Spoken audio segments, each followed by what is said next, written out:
Cordiales saludos, estimados alumnos. Sean todos bienvenidos a una clase más de la asignatura Filosofía de la Historia.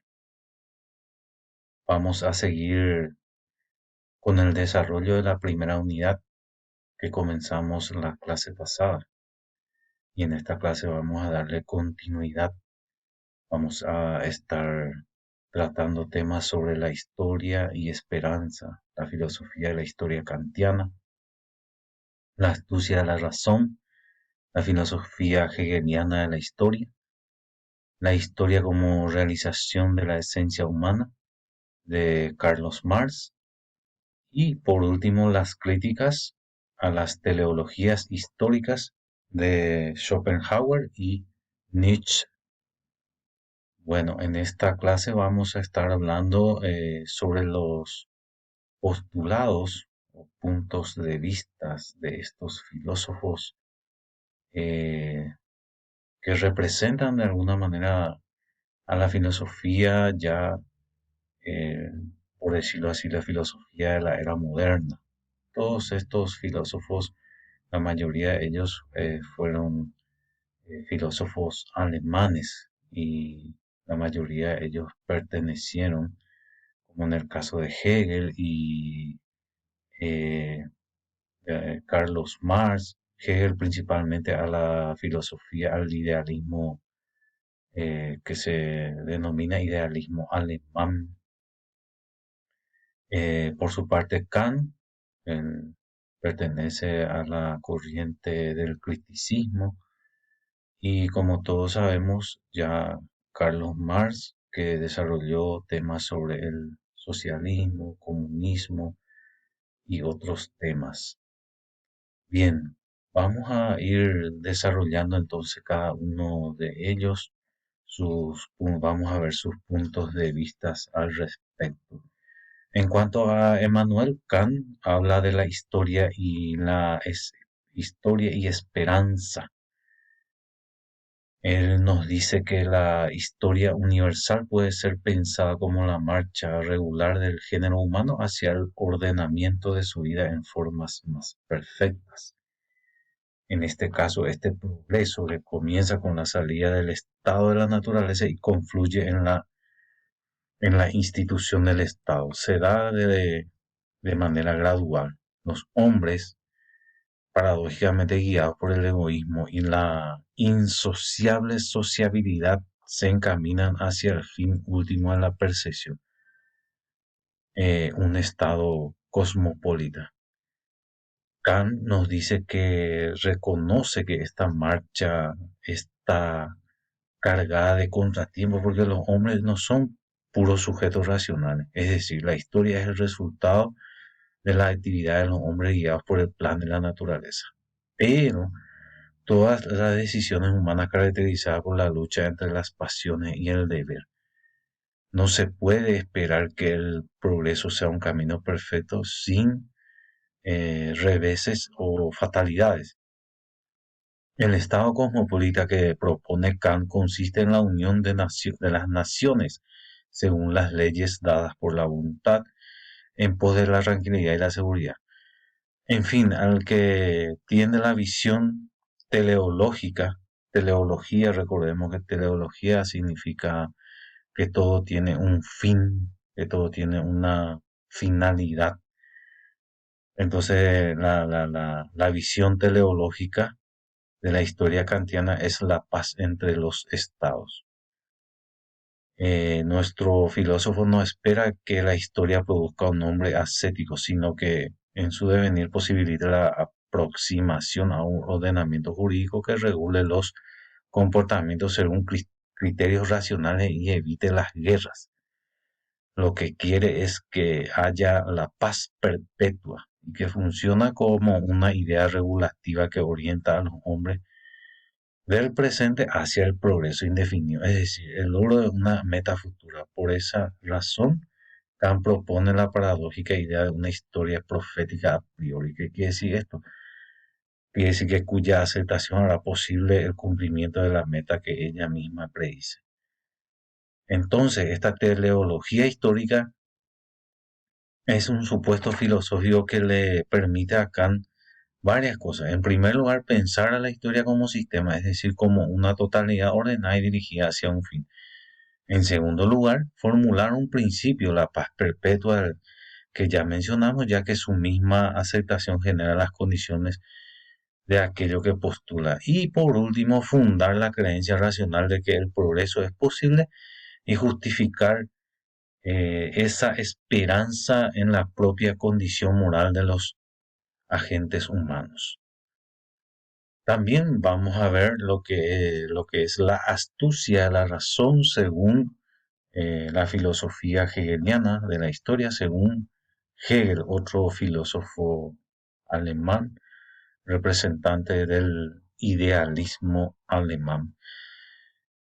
Para este filósofo, la historia universal es la acción del espíritu en la búsqueda de su autoconocimiento. La libertad es la determinación fundamental del espíritu, su meta, pero también parte de su movimiento. La historia universal, como ya se ha dicho, es el desarrollo de la conciencia del espíritu de su libertad y de la efectivización de esa conciencia. El espíritu se realiza en la historia, pues requiere de mediaciones para lograr su concreción. Una posible interpretación de esa compleja noción hegeliana es pensar que el espíritu representa a la humanidad como transmisora de la cultura. Entonces, ese espíritu no es que estamos hablando de un espíritu del hombre, sino es un espíritu, en este caso, que sería la humanidad. De esta manera es posible pensar una formulación no metafísica del concepto, si bien en las expresiones hegelianas, según las cuales el espíritu es la sustancia, más o menos parecido a la sustancia que planteó Aristóteles. El espíritu es el resultado de su acción, si en el comienzo es una unidad inmediata consigo mismo. Debe exteriorizarse para lograr su autoconocimiento, pues esa primera unidad es todavía imperfecta. En su realización, el espíritu asume formas cada vez más universales y a la vez concretas, ya que todo lo abstracto es también imperfecto. Entonces, para nuestro filósofo, la historia consiste en el desarrollo del espíritu, según el cual es en sí que se hace consciente a partir de su trabajo, la salida fuera de sí para ser en sí mismo. La filosofía hegeliana conduce finalmente a interpretar la historia como una construcción de autoconciencia del espíritu a partir de sus etapas recorridas.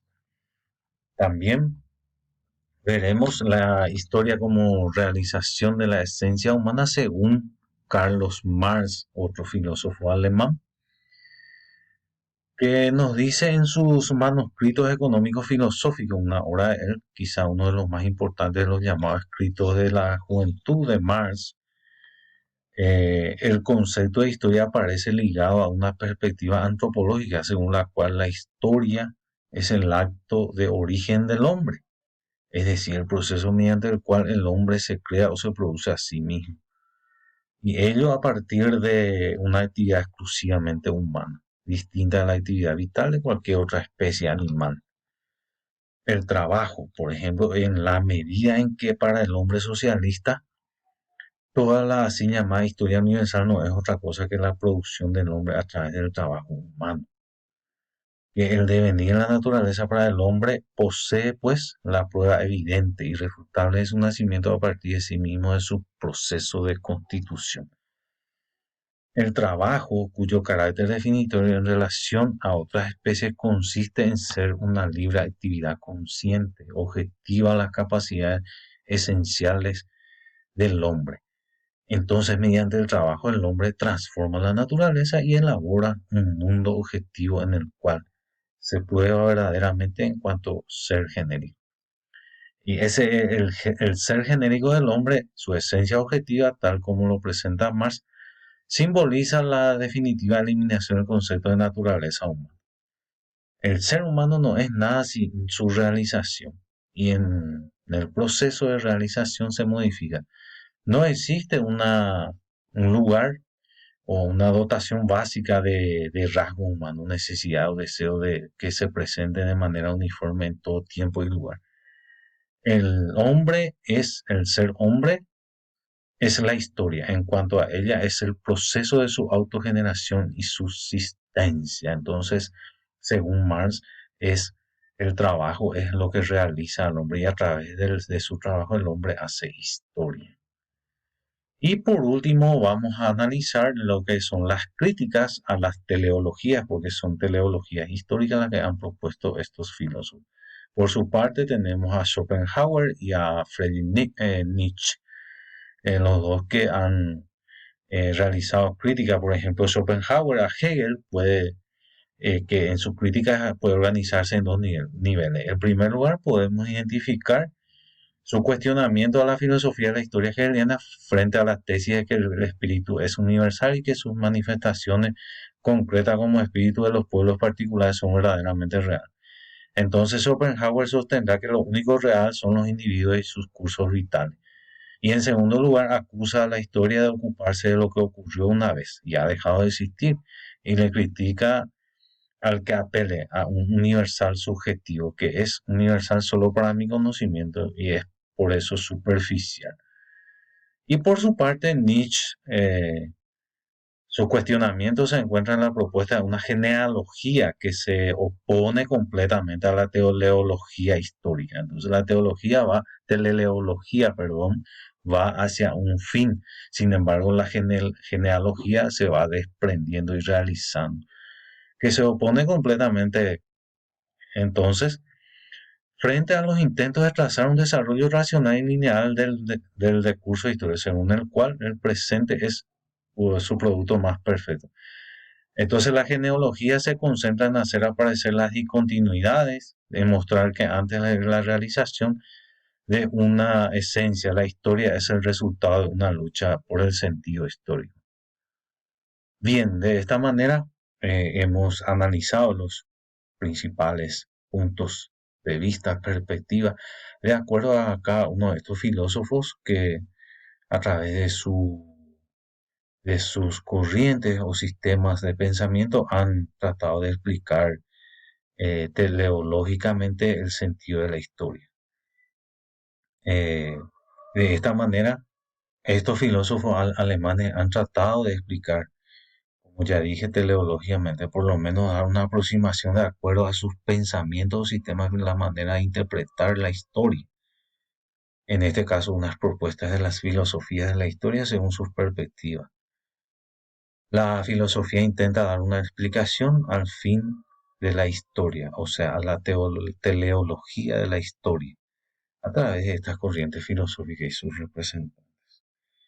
Estimados alumnos, espero que esta clase hayan asimilado los principales conceptos que estuvimos desarrollando y hayan comprendido los diferentes sistemas filosóficos desarrollados. Nos reencontramos entonces la próxima clase.